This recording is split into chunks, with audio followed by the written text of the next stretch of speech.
Third quarter showed us signs of improvement as they do continue to see expansion with profit margins at the beginning of this year. The Cybertruck outsold every other available EV except for other Teslas, the Model Y and the Model 3. So I think we're just getting started in this next stage of Tesla. In my Cybertruck, if I drive full self-driving right now, I'm not going to get down the street without an intervention. So I don't care about all these videos, okay? These videos are BS. All that and more. So let's get to it. Tesla stock is down in the pre-market a little bit more than 0.5%, currently sitting at $450.52. For the week, Tesla stock is up almost 5%. Over the past month, up over 30%. And year-to-date, Tesla stock is up over 80%. Despite most of that happening in the last couple of months of the year, that's still one heck of a year to be had. Let's take a closer look at this year of TSLA in review so that we won't be surprised what happens in 2025. If there's one place to kind of summarize, I think, so much of what happened this year in one stock, it's probably Tesla. I mean, it's just incredible how many things fit into this, whether it's the Mag 7 trade, the election trade, some of the major themes, risk on and general risk taking. It all really boils down into Tesla in a very convenient way. And I mean, it ties into, I agree, everything, because I mean, like you could say, then the auto component of Tesla, of course, the autonomous component, the ROBOTAXIs, which there's some mixed expectations now for that when we'll actually see the unveil of those on the roads. I mean, the streets fairly mixed on the timeline. I think that one thing we know for sure is that Elon Musk will make promises, and will he keep them? Not entirely sure, but it definitely can move the market. And I think that his bet, of course, to be a part of President Trump's cabinet has been a massive win. We've argued about now if the valuation, I mean, justifies some of the momentum we've seen in price, with shares having risen so substantially post-election.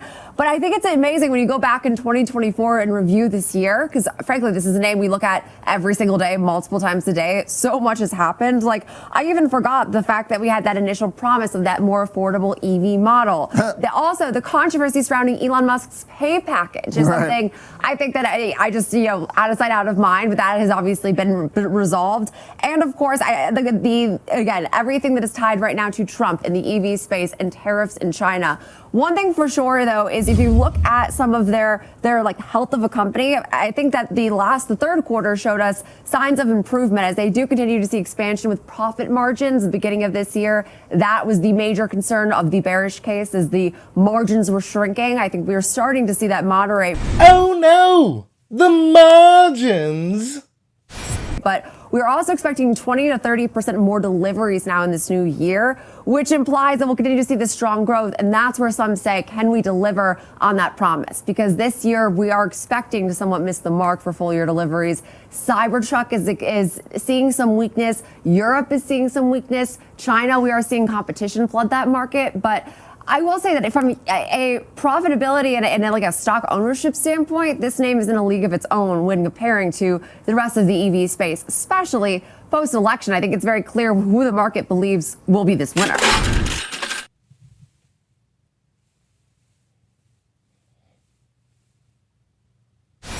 The fascinating thing about this is it seems like the first time really ever we've been able to put a price on power in a way, where if you just look at the market cap gain in Tesla, nothing's changed for their deliveries. Nothing's changed really. I mean, their technology is progressing every day, obviously, but that's always the case. At any moment in time, their tech is progressing. But to see the big move that we got in the market cap after the election, because this person is basically the right-hand man of the president of the United States right now, it's really an amazing sort of thing to see what dollar amount that is worth, and it turns out a lot. A lot. It turns out a lot. I mean, yeah, Elon Musk, the richest man in the world right now, and by a substantial amount. I will say that what I do need to be proven, I think, maybe wrong about is the last time we saw the price really be this much higher than the street's overall price target, which is like $270 a share at this point. we saw then a 40% correction. That was back in April of 2022. Not saying that will happen because this is a different market and past price is not indicative of what we could see in the future, frankly. But there is now a risk with the stock trading. I mean, at 180 times now its forward earnings roughly. Yeah, and that most expensive ever for Tesla. Most expensive ever. Its valuation is sky high. I was also trying to not just come in here and be super optimistic and understand the bearish case. I looked at Gordon Johnson's most recent note on, because of course he skews the price target. I do the average every day, that $24.86. But what's he even doing? What's he even doing? He said the products now lack edge and that there's not a growth story to be had. But I'm like, wait a second. If you had tuned into any of their earnings or calls or investor days, the timeline's not clear, but there is still growth to be had. I mean, the stock is still rising. Yeah, he's not a very serious person. Just going by price. Get 'em!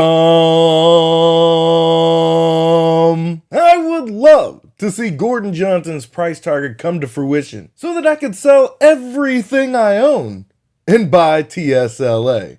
So you wouldn't necessarily look at the numbers and think that they may justify, some 90+% year-to-date gains. But, I think if you take a look at the earnings deck as well, Tesla said, despite ongoing macroeconomic conditions, we expect to achieve slight growth in vehicle deliveries in 2024. So I do think that, this very much seems to be more around the regulatory side than the car side. But for so long, the bulls have looked at Tesla as much more than just a car company. Another potential catalyst, too, is the increased popularity of the Cybertruck. It's something we've talked about a lot on the show. We've started to see more and more on the roads. And actually, it's the third best-selling, or it was the third best-selling EV in the U.S. in the third quarter, despite a pretty hefty price tag. The Kelley Blue Book said, despite a six-figure price tag, average transaction price in September was north of $116,000, and more than 16,000 Cybertrucks were sold in Q3. In fact, the Cybertruck outsold every other available EV except for other Teslas, the Model Y and the Model 3. So we're starting to see more of those on the road, and I think that they appeal to a broader camp now. Me personally, I think the best two-car solution would be the Model X along with the Cybertruck. And that's no diss to the fresh 2025 Model 3 we got sitting in the garage. Any Tesla is better than no Tesla. Plus, it gives us something to shoot for, if you know what I mean. I look forward to one day owning a variation of the Cyber Beast.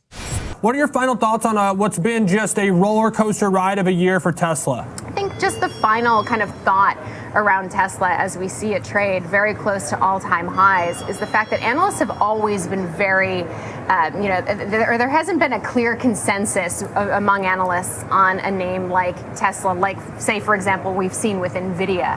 And if you take a look at the breakdown, 47% still have a buy rating, 30% have a hold, and then the rest are in the sell camp. The median price target, though, is 276, so significantly below where it's currently trading.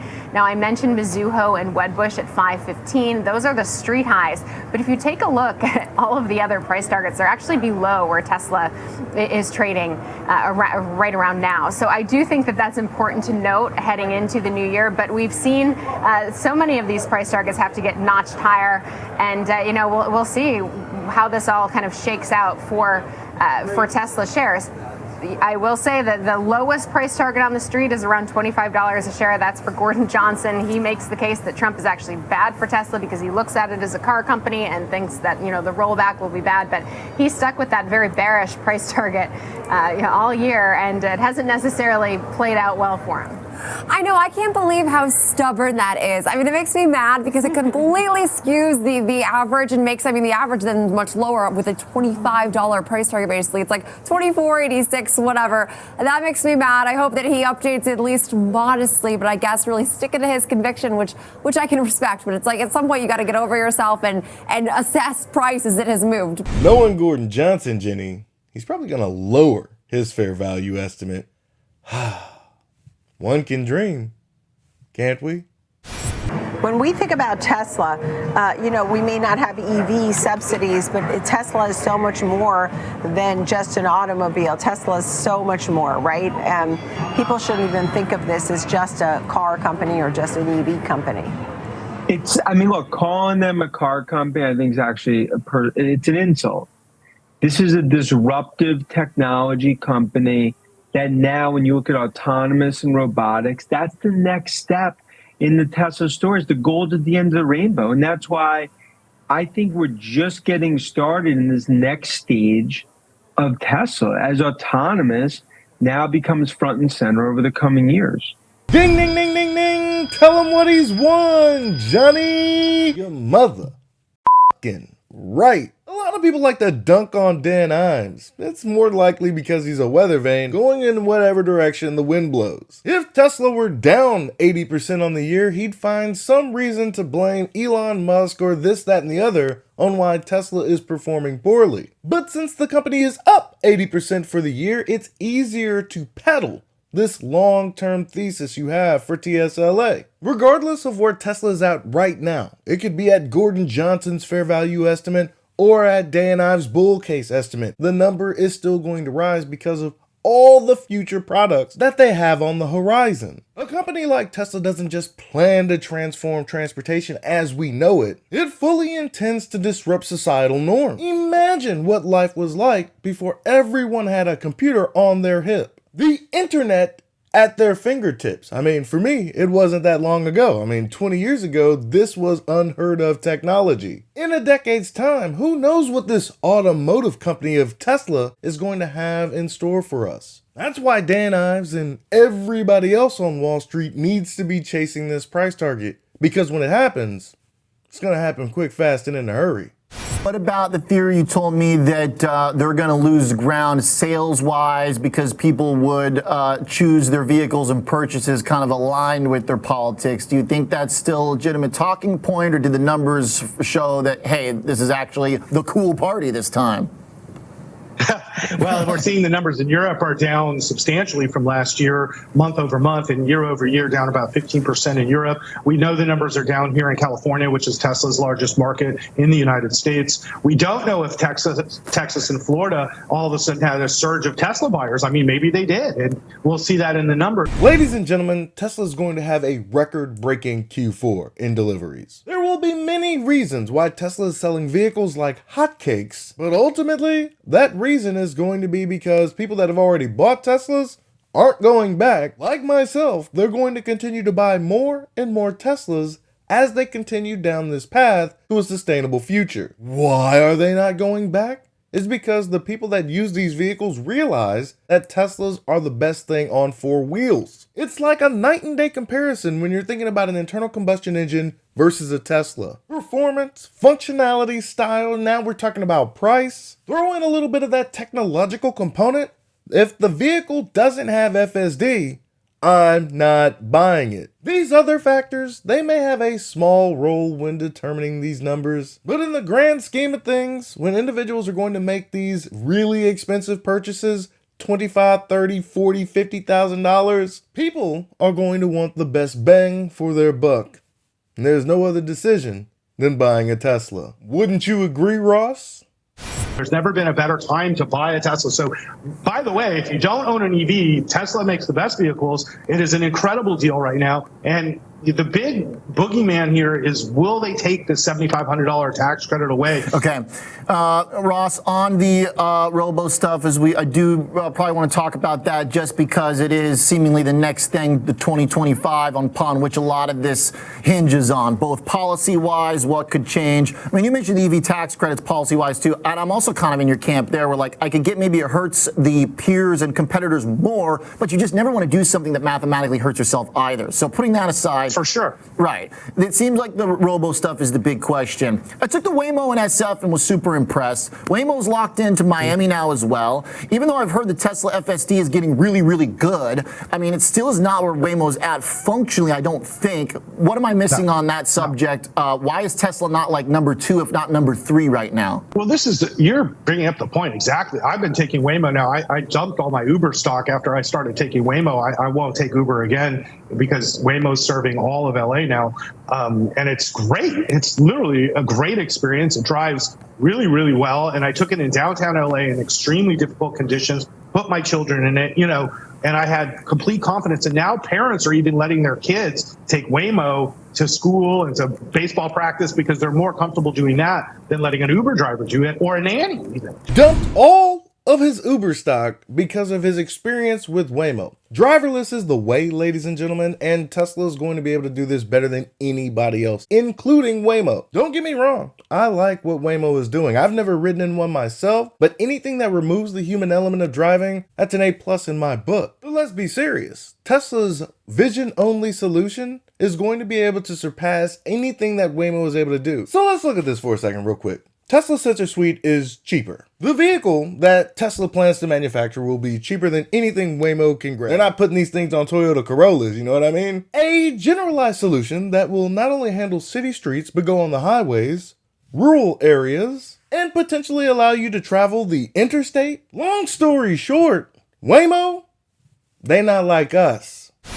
So Waymo is clearly doing a great job leading now the way with RoboTaxi, making money on rides. And in my Cybertruck, if I drive full self-driving right now, I'm not going to get down the street without an intervention. So I don't care about all these videos, okay? These videos are BS.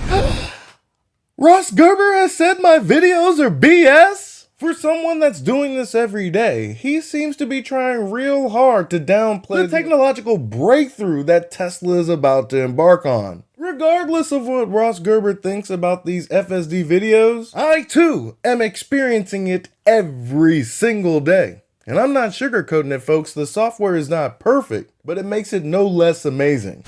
In conclusion, it's been a wild ride for TSLA in 2024. Most of these gains occurring in the last couple of months of the year. But I'm gonna tell you right now, Tesla, the company for 2024, they've been firing on all cylinders. Even back when Q1 was a dismal disappointment for many of the analysts, Tesla has made steady progression when it comes to FSD, their vehicle growth, and their energy department. The progression of Optimus has been astounding, leaving many investors, institutional and retail, wondering what is next on the horizon for Tesla the company. What TSLA does in the short and medium term, who knows what the hell that's going to look like. But in a decade, I would be shocked if Tesla is not the most valuable company on the planet. That's all I've got for you today. Be easy. Peace.